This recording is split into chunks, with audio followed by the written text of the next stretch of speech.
FA का final आया भी नहीं है और हमने पहले ही एल लेने शुरू कर दिया। मतलब जितना पिज्जा टॉपिंग के नाम पर आपका पाइनएप्पल बदनाम है, बदनाम क्या है, मतलब किसी को पाइनएप्पल पसंद ही नहीं होगा यार पिज्जा टॉपिंग के ऊपर। ऐसे ही यूनाइटेड की टीम में स्ट्राइकर पोजीशन पे एंथनी मार्शल स्ट्राइकर के नाम पे कलंक है। भाई साहब एफए कप के फाइनल से पहले इंजर्ड हो गए। जब टेनहैग की स्पीच चल रही थी तो वो अपनी हैमस्ट्रिंग पकड़े हुए थे और उनकी हैमस्ट्रिंग पुल हो गई है।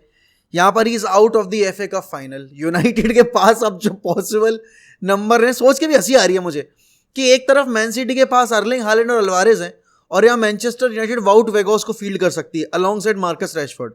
मतलब आप खुद सोचो कि एक टीम जिसके पास दो दो ऐसे बेहतरीन नंबर 9 गोल स्कोरर्स हैं, राइट, लेकिन यहां पर मैनचेस्टर यूनाइटेड में आप सिर्फ और सिर्फ इस साल ब्रूनो का नाम ले सकते हो, कैसेमीरो का नाम ले सकते हो और आपके रैशफोर्ड का नाम ले सकते हो बस। तो हम इतने सारे गोल स्कोरर्स के अगेंस्ट हम कैसे कंपीट करेंगे? और ये अब आईब्रोज रेज कर रहा है कि अगर यही फिटनेस लेवल था तो किस बेसिस पर फिर आपने विंटर विंडो में जाकर इन्वेस्टमेंट नहीं किया, एक बेटर स्ट्राइकर नहीं ढूंढा, या फिर आप समर में आपको पता था कि रोनाल्डो की सिचुएशन क्या थी समर से ही, तो आपने क्यों मार्शल के बैकअप के तौर पर या फिर मार्शल के अपग्रेड के तौर पर कोई नंबर 9 साइन करने की कोशिश भी नहीं की? अब यहां पर जो अब सिचुएशन अराइज हुई है ना, आपके लिए सिर्फ एफए कप के बाद का टाइम डिफिकल्ट नहीं होगा। जो इतने सारे इंजरीज इशू हुए हैं आपके मार्शल को इस सीजन में, आप उसको ऑफलोड कैसे करोगे? क्योंकि वो ऐसा नहीं है कि आपके 130 के पर वीक वेज पे हो, 100 के पर वीक वेज पे हो। द गाय इज अर्निंग 250 के पर वीक। और एंड आई गेट इट कि कोई प्लेयर इंजर्ड होना नहीं चाहता। एक फुटबॉलर या एक एथलीट कभी भी अपना करियर शॉर्ट लिव्ड होते नहीं देखना चाहता बिकॉज ऑफ इंजरीज। लेकिन एक प्लेयर लगातार इंजर्ड हो रहा है और उसके बावजूद उसको क्लब अगर कॉन्ट्रैक्ट एक्सटेंशन दे रहा है, 8 सालों में मार्शल का सिवाय वो एक सीजन छोड़ के जहां पर उसने 22-23 गोल स्कोर किए थे, कोई ऐसा सीजन आप याद नहीं कर सकते except for that first season उसका, जहां पर मार्शल ने पूरे through out the season deliver किया हो। और ये सबसे बड़ा एक ड्रॉबैक रहा है मार्शल की प्रेजेंस का। एंड ये रैशफोर्ड के बारे में भी आप कह सकते हो, लेकिन कम से कम रैशफोर्ड ने इस साल डिलीवर करके दिखाया है। The guy has scored 30 goals in the season. Martial के केस में आप उसका 10% भी उसने नहीं करके दिया है क्योंकि अवेलेबल ही नहीं रहा है बंदा। अब आप ये सोचो कि आपके लिए ब्रूनो खेल रहा है 62 गेम सीजन के और आपके लिए मार्शल 25 गेम भी प्रीमियर लीग के नहीं खेल पा रहा। तो ये एक कैसे जस्टिफाइबल, मतलब आप कैसे जस्टिफाई करोगे इस चीज को कि मार्शल आपका नंबर 9 होना चाहिए? और यहां पर हैरी केन के केस में भी जो लेटेस्ट अपडेट्स आई हैं वो बहुत ही ज्यादा डिसहार्टनिंग है क्योंकि आपको पता है कि हैरी केन स्पर्स नहीं छोड़ सकते हैं। अब जो टीयर 2 टीयर 3 सोर्सेज हैं वो कह रहे हैं कि भाई 115 मिलियन अगर यूनाइटेड पे करे तो Harry Kane could be yours. लेकिन 115 मिलियन एक साल के कॉन्ट्रैक्ट पर रहते हुए यूनाइटेड क्यों पे करेगी? और अगर पे करती है मैनचेस्टर यूनाइटेड तो ये उनकी डेस्परेशन दिखा रहा है कि जब मार्केट में आपके पास लाहोविच अवेलेबल है, आपके पास जॉनथन डेविड अवेलेबल हो सकता है, आप अगर 115 ही पे कर रहे हो तो 25 मिलियन और पे करके आप विक्टर ओसिमेन लेकर आ सकते हो। आपके पास बहुत सारे और ऑप्शंस मिलेंगे आपको, आइवन टोनी मिलेगा आपको, ऑली वॉटकिंस मिलेगा, करीम अडियामी भी मिल सकता है आपको। तो इतने सारे ऑप्शंस के बीच में अगर आप हैरी केन के लिए 30 ईयर ओल्ड हैरी केन के लिए 115 मिलियन देने को तैयार हो तो वो फिर कहीं ना कहीं आपकी स्काउट नेटवर्क की कमजोरी शो कर रहा है। और यहां पर जो रिपोर्ट्स आ रही हैं उनके अकॉर्डिंग यूनाइटेड के रडार पर रैसमस हॉयलैंड है और रैसमस हॉयलैंड के साथ अब यहां पर नेगोशिएशन शुरू हो सकती हैं एफए कप के तुरंत बाद, क्योंकि यूनाइटेड अब देरी नहीं करना चाहती है। They want to move on from Martial. And यहाँ पर टेनहैग के जो स्टेटमेंट सीजन की शुरुआत में थे वो कहीं ना कहीं बहुत ज़्यादा बदल गए हैं क्योंकि उनको पता है यार कि एक प्लेयर जो अपने आप को फिट नहीं रख पा रहा उसके साथ वो अगले सीजन में कैसे मूव करेंगे, राइट? क्योंकि आप देख रहे हो यहाँ पर आपकी चेल्सी प्लेयर्स से के साथ लिंक है, वो मिडफील्ड अपग्रेड कर रहे हैं, वो अपनी अटैकिंग लाइन अपग्रेड कर रहे हैं और अपनी उन्होंने जो ईदर विंग्स हैं वो भी अपग्रेड कर रखी हैं, वो गोलकीपर के लिए भी जा रहे हैं।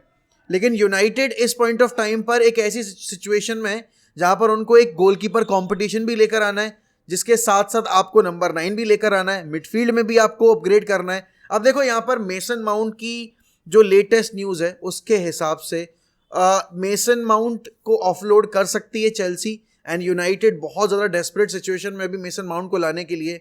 अब मैं ये नहीं बोलूँगा कि ये एक अच्छा मूव होगा, ये एक खराब मूव होगा।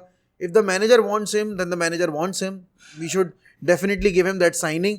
लेकिन आप मेसन माउंट पे जो अटके हुए हो उसके अलावा आपको यहाँ पर ग्रेवेनबर्ग के लिए भी ट्राई करना चाहिए अगर आप चाह ही रहे हो, अगर आपको ऑप्शन मिल रहा है जाने का, आप बरेला के लिए भी जा सकते हो। उसके अलावा अगर आप देखो प्रीमियर लीग के अंदर ही आपके पास मैकलिस्टर का ऑप्शन भी था, आप उसके लिए जा सकते थे। यहाँ पर आपको सीडीएम के कंपटीशन में प्लेयर चाहिए, आप अभी तक एडसन अल्वारेस से लिंक हुए हो लेकिन आपने जो अभी आपका नेगोशिएशन प्रोसीजर होता है वो फॉलो नहीं किया है। आपको एडसन अल्वारेस को टारगेट करना चाहिए। The guy will cost us 40 million. Fulham में भी आप जैसे फ्रेड को अगर ऑफलोड करें तो उसके बाद फिर आप फुलम से पोलिनिया की ट्राई कर सकते हो कि पालिनिया अगर हम लेकर आ पाएँ तो वो। ऑल्सो यहाँ पर यूनाइटेड को एक चीज़ जो है वो इम्प्रूव करनी पड़ेगी और वो है आउटसाइड पीएल ऑप्शंस देखने पड़ेंगे। आप लीग टारगेट नहीं कर रहे हो, आप कायदे में देखा जाए तो आप पोर्चुगीज लीग को भी टारगेट नहीं कर रहे हो। सिटी की टीम देखो आप, सिटी ने रूबेन डियास कहाँ से उठाया? पोर्चुगीज लीग से उठाया। सिटी ने आपके एडरसन को कहाँ से उठाया? पोर्चुगीज लीग से उठाया। आपकी सिटी ने अकांजी को कहाँ से उठाया? बुंदेसलीगा से उठाया। तो ये ऑप्शंस, और आपकी सिटी ने अल्वारेस को कहाँ से उठाया? उन्होंने साउथ अमेरिका से उठाया। तो ये रिवर प्लेट वगैरह से जब प्लेयर्स आ रहे हैं तो यूनाइटेड की बॉर्डर लाइन अभी सिर्फ प्रीमियर लीग पे क्यों अटकी हुई है? प्रीमियर लीग के अंदर के प्लेयर्स ही क्यों देखना चाहते हैं ये? क्योंकि इनका रिक्रूटमेंट इसी तरह का है, राइट। और आप देख रहे हो कि यहाँ पर एक लिंक, अब देखो थोड़ा सा शायद ऑब्जेक्शन लगे कि मोहक अपनी बात से पलट रहा है, लेकिन जब मैंने बैठकर सोचा इस चीज़ पर तब यार अगर आप देखो कि लिवरपूल ने अपने एडरसन के लिए if I am not wrong 65 million पे, एलिसन के लिए 65 मिलियन पे किए थे। वहीं दूसरी तरफ आपकी एडरसन के लिए भी मैन सिटी ने I think if I am not wrong 55 से लेके 60 मिलियन के बीच में पे किए थे दोनों प्लेयर्स के लिए। और उन दोनों के आने से सिटी का पूरा सिस्टम कैसे चेंज हुआ और यहाँ पर लिवरपूल का पूरा सिस्टम कैसे चेंज हुआ। यहाँ पर जो लेटेस्ट रिपोर्ट्स आ रही हैं उनके हिसाब से United are definitely going to go after आपकी डियोगो कोस्टा, और वहाँ पर कोटेड अमाउंट जो है वो है 75 मिलियन।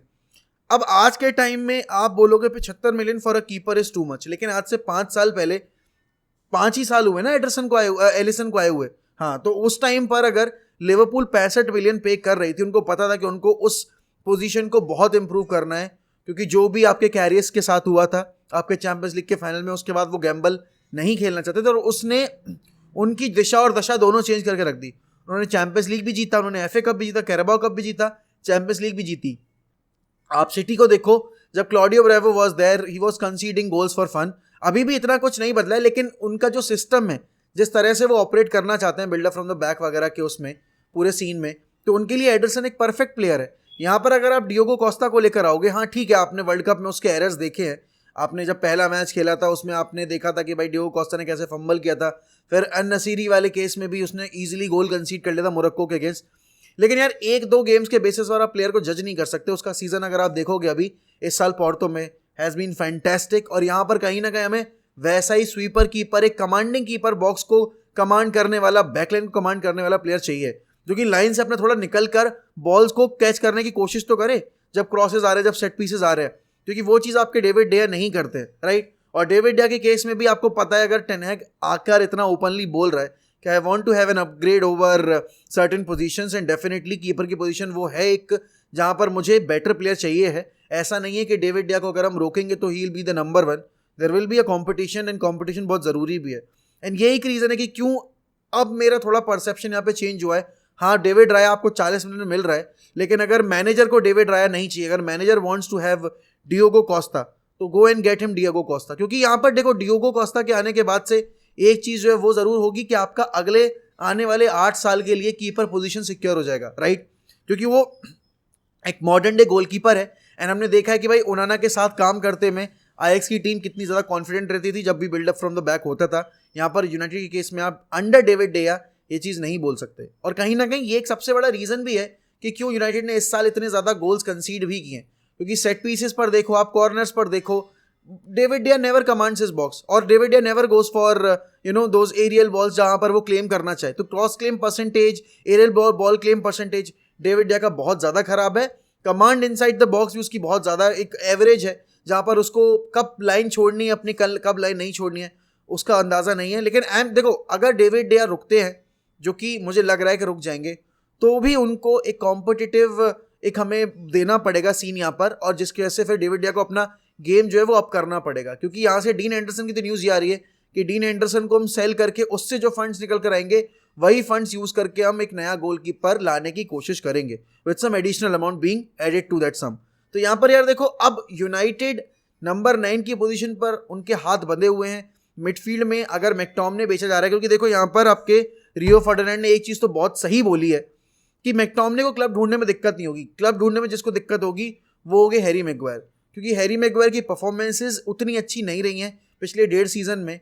और यहाँ पर कहीं ना कहीं स्कॉट मैकटोमिने जब जब खेले उन्होंने डिलीवर किया। लेकिन थोड़ा सा मैं इस पर ये ऐड जरूर करना चाहूँगा कि हैरी मैगवायर अगर लगातार इंग्लैंड नेशनल टीम के लिए सिलेक्ट किए जा रहे हैं तो भाई ये उनके लिए एक एक्स्ट्रा पुश है बाकी क्लब्स को मतलब अपनी तरफ अट्रैक्ट करने के लिए कि देखो यार, भले मैं खेल नहीं रहा हूँ but I am still representing England.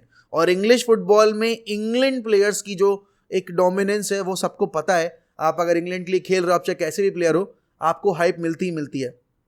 West Ham से लिंक आ रहे हैं कि डेक्लन राइस वेस्ट हैम छोड़ के जा सकते हैं एंड फिर उनकी जगह पर आपके स्कॉट मैकटोमिने को लाया जा सकता है। यहाँ पर न्यूकासल भी पुश कर रही है स्कॉट मैकटोमिने की डील के लिए। लेकिन आज की सबसे बड़ी न्यूज़ जो है ना पूरे मतलब आपके न्यूज़ अपडेट्स में, वो ये है कि नेमार, अभी तक एक नेमार की जो ट्रांसफ़र न्यूज़ वो लग रही थी, एक धुआं सी, एक स्मोक स्क्रीन लग रही थी, अब एक रियल पॉसिबिलिटी बनती दिख रही है। और यहाँ पर नेमार जितना ज़्यादा करीब आ रहे हैं आपकी मैनचेस्टर यूनाइटेड के, जितना ज़्यादा ये रूमर्स जो है वो तूल पकड़ रहे हैं, उतनी ज़्यादा कहीं ना कहीं हाइप क्रिएट हो रही है कतर की ओनरशिप में आने की। अब कतर ने कल एक लास्ट मिनट एक इम्प्रूव बिड डालने की थोड़ी सी बहुत न्यूज़ लीक की थी, लेकिन उस पर अभी कोई लेटेस्ट मेजर अपडेट नहीं आया है। नेमार एक ऐसा प्लेयर है जिस भी टीम में जाएगा it improve that team massively. और यहाँ पर इसीलिए मैं नेमार के साइनिंग के अगेंस्ट नहीं हूँ, बस नेमार के परमानेंट साइनिंग के अगेंस्ट हूँ, क्योंकि नेमार हमारा प्रायोरिटी साइनिंग नहीं है अभी। Number 9 should be our priority, लेकिन नेमार अगर आता है no one would say no. क्योंकि यहाँ पर देखो, आप Amad Diallo could go on loan back once again back to Sunderland, क्योंकि जैसी न्यूज़ आ रही है उसके हिसाब से यूनाइटेड उसको वापस से 1 साल और लोन पर भेजना चाहती है। अमाद खुद सनडरलैंड के साथ एक और सीजन खेलने में बिल्कुल हिचकिचाएगा नहीं। यहाँ पर उसके अलावा अगर आप देखो तो Neymar is a very versatile player. He can play on either wings, he can play as a second striker, he can play as a number 10 player. तो उसको आप अप टॉप कहीं भी खिलाओगे, ही विल डिलीवर। और ten Hag को ऐसे ही flexibility वाले प्लेयर चाहिए, क्योंकि आप देख रहे हो उसको ब्रूनो को राइट विंग पर डालना पड़ता है, लेफ्ट विंग पर डालना पड़ता है, कभी नंबर 10 भी खेलता है, कभी वो एज अ फॉल्स 9 भी ऑपरेट करता है। तो यहाँ पर अब बहुत ज़्यादा एक जो हाइप बन रही है नेमार की, वो समझ भी सकता हूँ। और न्यूज़ मीडिया ये बताने की कोशिश कर रही है कि Neymar is सेड्यूस्ड with the idea of joining Manchester United. देखो, यूनाइटेड सैलरी वैलरी तो दिक्कत नहीं होगी पे करने में, अगर 50% हमें पे करने की वो मिले। बात बस ये है कि नेमार अपने आप को फिट कितना रख पाएंगे, और नेमार की जो आउटसाइड द फुटबॉल पे जितनी भी हरकतें चलती हैं वो क्या हमें इम्पैक्ट नहीं करेंगी। तो ये बहुत बड़ा डिसीजन होगा यहाँ पर टेन हैग के ऊपर एंड डेफिनेटली आपके बोर्ड के ऊपर कि उन्हें नेमार की साइनिंग चाहिए या नहीं चाहिए। लेकिन एक बार अगर नेमार आ गया प्रीमियर लीग में, एक बार अगर नेमार आ गया मैनचेस्टर यूनाइटेड में, क्योंकि देखो सिटी के भी लिंक्स बताए जा रहे हैं नेमार के साथ और यूनाइटेड के भी लिंक्स बताए जा रहे हैं आपकी नेमार के साथ। अगर ये सिटी वाली न्यूज़ बिल्कुल वैसी लग रही है मुझे जैसी आपकी एलेक्सिस सैंचेज के टाइम पर थी, जैसे आपके बाकी प्लेयर जब आपने साइन किए ना कि सिटी लाने की कोशिश करी, जैसे फ्रेड के टाइम पे हुआ था, तो कहीं ना कहीं ये वापस से वही वैसा ही लग रहा है जहाँ पर सिटी हमें पुश कर रही है नेमार की डील के लिए कि भाई देखो हमने अपना नाम जोड़ दिया, अब तो तुमको यहाँ पे स्टेटमेंट देना पड़ेगा कि मैन सिटी नेमार कैसे लेकर आ सकती है जब उनके पास फिल फोडन और ग्रिलिश हैं। बस मैं ये नहीं चाहता कि हम उस स्मोक स्क्रीन के चक्कर में इस डील पे कूद जाएं और हम नेमार को ले आए, वो नहीं होना चाहिए। पहले आप अपनी जो मोस्ट इंपॉर्टेंट पोजीशंस हैं उनको इम्प्रूव करो, उसके बाद नेमार की डील पर डिस्कशन किया जा सकता है। लेकिन भाई देखो, अब क्योंकि मार्शल नहीं होगा आपके पास, वाउट वेगोस is the only number 9 option. तो यहाँ पर क्या लाइनअप होगी फाइनल में, क्या आपका फ्रंट 3 होगा या फ्रंट टू होगा, उस पर तो अभी एक क्लेम कर पाना थोड़ा मुश्किल है। लेकिन एक चीज़ ज़रूर मैं बोल सकता हूँ कि Anthony Martial should be sold and Anthony Martial has no future in the Premier League. मतलब प्रीमियर लीग के किसी क्लब में वो सर्वाइव नहीं कर सकता अगर उसे एक टॉप क्लब में खेल लें तो। इधर he needs to go to let's say कि सीरिया, या फिर वापस से वो अगर लीग आ जाएगा तो ही सर्वाइव कर सकता है। क्योंकि हमने देख लिया अभी तक जो एक मिथ थी कि Anthony Martial will do wonders in La Liga, but ऐसा हुआ नहीं था। लास्ट ईयर सेविया पर भी he fail to score goals and he fail to deliver जब ज़रूरत पड़ने वाली थी। तो यहाँ पर कहीं ना कहीं एक बहुत बड़ा डिसीजन अभी टेन हैग के सामने जो उनको लेना पड़ेगा। एंड ऑल्सो FA कप से पहले बहुत बड़ा एक मेजर हिट लगाया हमें, जिसकी वजह से हम बहुत ज़्यादा बैकफुट पर आ गए। But this is what life is, आपको सेटबैक्स झेलने पड़ते हैं, उसके बाद कमबैक भी करना पड़ता है। आप लोग बताइए कमेंट सेक्शन में कि आपके हिसाब से मेसन माउंट की साइनिंग और डेविड राय की साइनिंग आपके समझ में आ रही है या नहीं आ रही है, और आपके हिसाब से एंथनी मार्शल को क्या हम बेच पाएंगे? अगर बेच पाएंगे तो कौन से क्लब्स हो सकते हैं जो उनको लेकर आए? ऑल्सो आपका नेमार के ट्रांसफर को लेकर क्या ओपिनियन है वो जरूर बताइए मुझे कमेंट सेक्शन में। मिलते हैं अगली वीडियो में, तब तक के लिए good bye, take care, up the fucking reds, glory glory Man United, will always keep the red flag flying high as Manchester United will never die.